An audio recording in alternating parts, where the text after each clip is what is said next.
అధికారంలోకి వచ్చాక సంవత్సర కాలం అవుతున్నా ప్రజలకు ఇచ్చిన హామీలని నెరవేర్చకుండా ఈరోజు రెడ్ బుక్ రాజ్యాంగం అంటూ కక్ష సాధింపు చర్యలకు మాత్రమే వాళ్ళు ఏ విధంగా కన్ఫైన్ అవటమే కాకుండా ఈ రాష్ట్రాన్ని దాచుకుంటూ ఇంకా ఈ రాష్ట్రాన్ని అప్పుల్లో ముంచేస్తుంటే ఈ రాష్ట్రాన్ని కాపాడుకోవాలి, ఈ రాష్ట్ర ప్రజలకి అండగా ఉండాల్సిన బాధ్యత ప్రజా పార్టీ అయిన వైఎస్ఆర్ కాంగ్రెస్ పార్టీకి ఉంది. కాబట్టి ప్రజల తరఫున ఈరోజు ఏదైతే ఈ కూటమి ప్రభుత్వం ప్రజలకి వెన్నుపోటు పొడిచి సంవత్సరం అవుతుందో ఈ జూన్ 4ని వెన్నుపోటు దినంగా మా నాయకుడు జగన్మోహన్ రెడ్డి గారు అనౌన్స్ చేయడమే కాకుండా ఈరోజు రాష్ట్ర వ్యాప్తంగా ప్రజలకి అండగా ర్యాలీలు చేసి అఫీషియల్స్ కి మెమరాండం ఇచ్చి అది ప్రభుత్వానికి అందజేసి వాళ్ళు ఇచ్చిన హామీలని వాళ్ళ మేనిఫెస్టోని నెరవేర్చమని డిమాండ్ చేస్తున్నాం.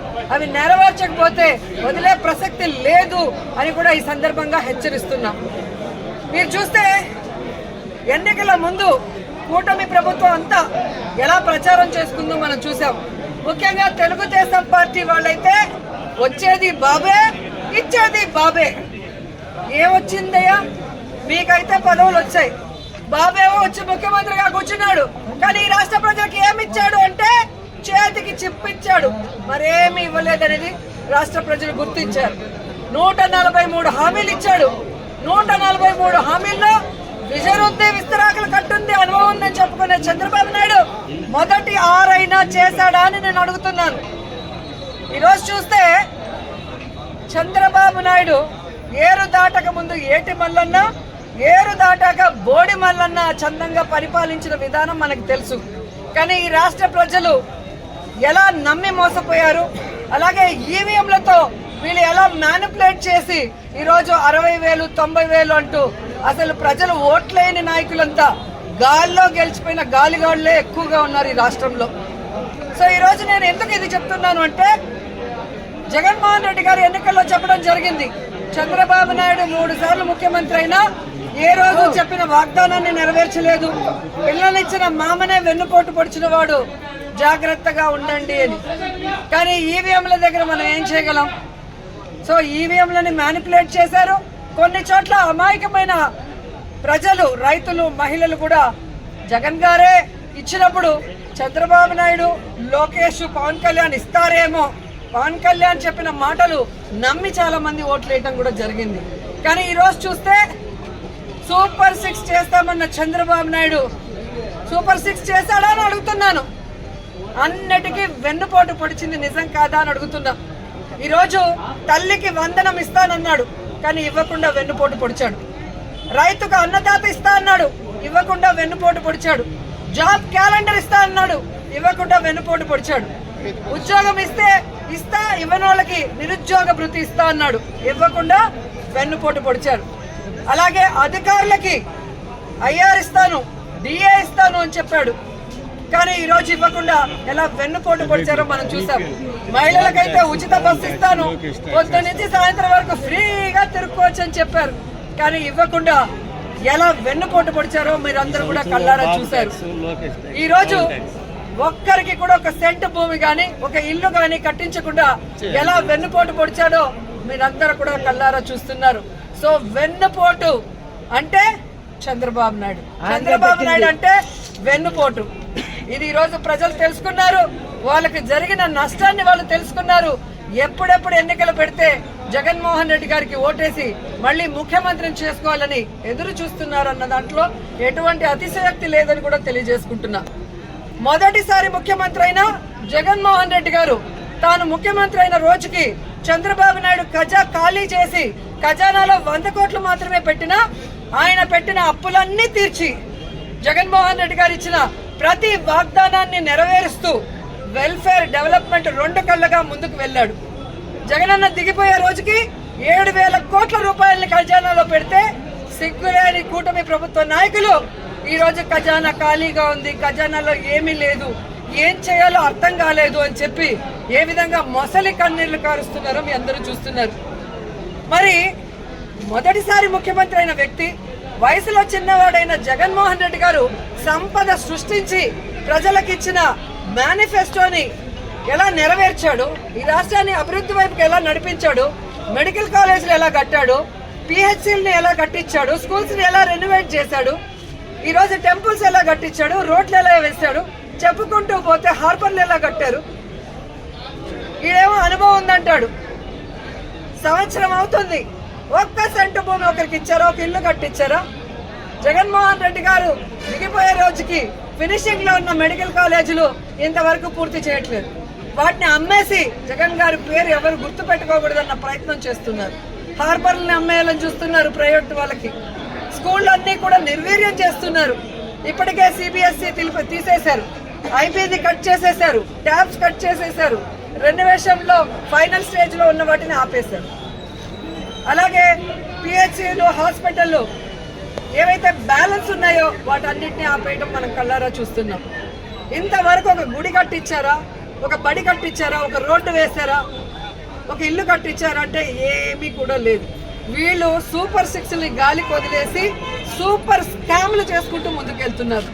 ఈరోజు ఈ రాష్ట్రంలో చూస్తే బెల్ట్ షాపులు, పర్మిట్ రూములు ఇప్పటి ముప్పడిగా ఇచ్చి మద్యంతో ఎలా దోచుకుంటున్నారు. ఖజానా బొక్కబట్టారు. ఈరోజు కూటమి ప్రభుత్వ జోబీలు మాత్రం ఫిల్ అవుతున్నాయి మద్యంతో. అలాగే ఇసుక మాఫియా, ఉర్సా భూముల mafia, ganja mafia, drugs mafia, ఈ విధంగా ఇష్టానికి తయారయ్యారు.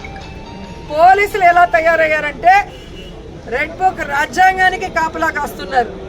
ఈరోజు ఎవరెవరు వైఎస్ఆర్ కాంగ్రెస్ పార్టీ నాయకులుగా ఉన్నారు, ఎవరెవరు విలేజ్ల్లో ప్రజలకి అందుబాటులో ఉంటూ అన్ని చేసి మంచి పేరు తెచ్చుకున్నారో వాళ్ళందరి మీద లేనిపోని అక్రమ కేసులు పెట్టి వాళ్ళని అరెస్టు చేసి కనీసం ఛార్జ్ షీట్లు కూడా వేయకుండా వాళ్ళ మీద బెయిల్ రాకుండా ఎంత చేయాలో పోలీస్ వ్యవస్థ అంతా కూడా చేస్తుండటం మనం అందరం కూడా గమనించాలి.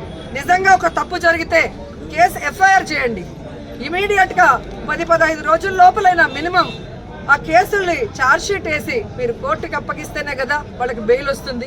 అంటే తప్పుడు కేసులు కాబట్టి ఛార్జ్ షీట్ లో నిజాలు రాయాలి కాబట్టి, తప్పులు రాస్తే రేపు వాళ్ళ ఉద్యోగం పోతుంది కాబట్టి ఈ రోజు తప్పుడు కేసులతో జైల్లో 50 రోజులు, 60 రోజులు, 70 రోజులు మగ్గిపోయే పరిస్థితి వైఎస్ఆర్ కాంగ్రెస్ పార్టీ కార్యకర్తలకి, నాయకులకి కలుగుతోంది. ఎవరైతే ఈ రోజు తప్పుడు కేసులతో జైళ్ళకి వెళ్లారో వాళ్ళకి అండగా నిలబడ్డాం. వారందరికీ కూడా ఈరోజు బెయిల్స్ ఇచ్చాం. ఎవరైతే వాళ్ళ మీద అక్రమ కేసులు పెట్టి ఇబ్బంది పెట్టారో ఆ కూటమి నాయకుల్ని కానీ, ఆ అఫీషియల్స్ ని కానీ వదిలిపెట్టేది లేదు. మీకు రెడ్ బుక్ రాజ్యాంగం ఉంటే మాకు అంబేద్కర్ గారి రాజ్యాంగం ఉంది. అంబేద్కర్ గారి రాజ్యాంగం ప్రకారం న్యాయబద్ధంగా మీ అందరినీ కూడా శిక్షిస్తామని కూడా ఈ సందర్భంగా తెలియజేసుకుంటున్నాం. అలాగే మీరు చూస్తే ఈ రాష్ట్రంలో ఆడవాళ్ల మీద ఏ విధంగా అరాచకాలు, అక్రమాలు, రేపులు, దురదృష్టకరం 3 ఏళ్ల అమ్మాయిని కూడా మొన్న మీరు చూస్తే ప్లీనరీ జరిగే ప్లేస్ లో రేప్ చేసి చంపేసి కంపల్లో వెళ్తే ఏ వంట బాగుంది అని మాట్లాడతారు, ఎంతమంది వచ్చారని మాట్లాడతాడు చంద్రబాబు నాయుడు. ఇచ్చిన సూపర్ 6కి దిక్కు లేదు. 6 శాసనాలు అని చెప్పి సిగ్గు లేకుండా మళ్ళీ లోకేష్ గారు అనౌన్స్ చేస్తారు. పవన్ కళ్యాణ్ ఏమో నాకు ప్యాకేజ్ ఇస్తే చాలు, ఎవడెక్టు వచ్చినా నాకెందుకని. రాష్ట్రంలోనే కాదు, పిఠాపురంలో ఆడపిల్లలు రేపైనా పట్టించుకోడు. పిఠాపురంలో ఎస్సీల్ని గ్రామ బహిష్కరణ చేస్తే పట్టించుకోడు. సుగాలి కేసు అన్నారు, ఏమైందో తెలియదు. 30,000 మంది మాయమయ్యారన్నారు. మరి ఆ రోజు ఇంటెలిజెన్స్ వ్యవస్థ నీకు చెప్తే ఈ రోజు కూటమి ప్రభుత్వంలో ఉన్న నీకు ఇంటెలిజెన్స్ చెప్పదా 30,000 మంది ఎక్కడున్నారు?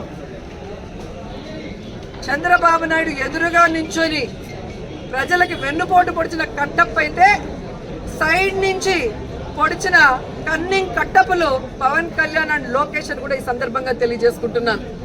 సో ముగ్గురికి నేను చెప్తున్నా, మీరు ప్రజలకి వెన్నుపోటు పొడిస్తే సైలెంట్ గా వెళ్లే పరిస్థితి లేదు. ప్రజలకి అండగా జగనన్న ఉన్నాడు.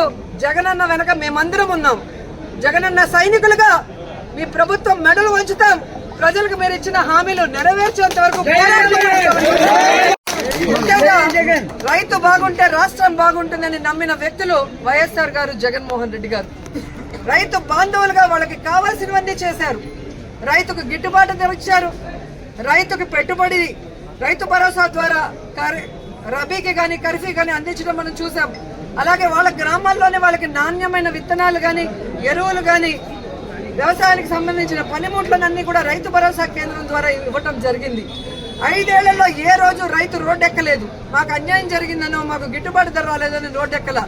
కానీ తెలుగుదేశం పార్టీ అధికారంలోకి వచ్చిన తర్వాత మిర్చి రైతులు రోడ్డెక్కారు, మామిడికాయ రైతులు రోడ్డెక్కారు, పసుపు రైతులు రోడ్డెక్కారు. ఎందుకంటే ఎక్కడా కూడా దేనికి గిట్టుబాటు లేదు. ఈరోజు రైతులైతే కన్న నీళ్ళు కాదు రక్తపు నీళ్ళు వస్తున్నాయి కళ్ళల్లో నుంచి. ముఖ్యంగా చిత్తూరు జిల్లాలో మామిడికాయలు ఎక్కువ. మామిడికాయకి రేట్ లేక కనీసము 5 రూపాయలు అంటే కోసే కూలి కూడా రాకుండా ఈరోజు వాళ్ళు ఇబ్బంది పడే పరిస్థితి వస్తే పట్టించుకునే నాదుడే లేదు. ఈరోజు పసుపుకి గాని మిర్చికి గాని వరికి గాని దేనికి కూడా ఇవ్వలేదు. రైతు భరోసా అంటే అన్నదాత సుఖీభవ ఇవ్వలేదు. రైతు భరోసా కేంద్రాలు నిర్వీర్యం చేశారు. భరోసా కేంద్రానికి ఉన్న వైఎస్ఆర్ గారి బొమ్మని జగనన్న బొమ్మని తీసేస్తారు. వైఎస్ఆర్ క్లినిక్ ఉన్న వైఎస్ఆర్ గారి పేరు తీసేస్తారు. నిజంగా మీరు నిజమైన నాయకులైతే మీకు చిత్తశుద్ధి ఉంటే జగనన్న చేసిన దానికన్నా గొప్పగా పరిపాలించండి. జగనన్న చేసిన దానికన్నా గొప్పగా సంక్షేమాన్ని అందించండి. జగనన్న చేసిన దానికన్నా గొప్పగా అభివృద్ధిని అందించండి. అంతేగాని నిర్వీర్యం చేస్తూ ఈరోజు కక్ష సాధింపు చర్య చేసుకోవాలంటే గొప్ప గొప్ప వాళ్లే చరిత్రహీనులుగా మిగిలిపోయి కాలగర్భంలో కలిసిపోయారు. ఆ విషయాన్ని చంద్రబాబు నాయుడు, లోకేష్, పవన్ తెలుసుకోవాలని కూడా ఈ సందర్భంగా తెలియజేసుకుంటున్నా.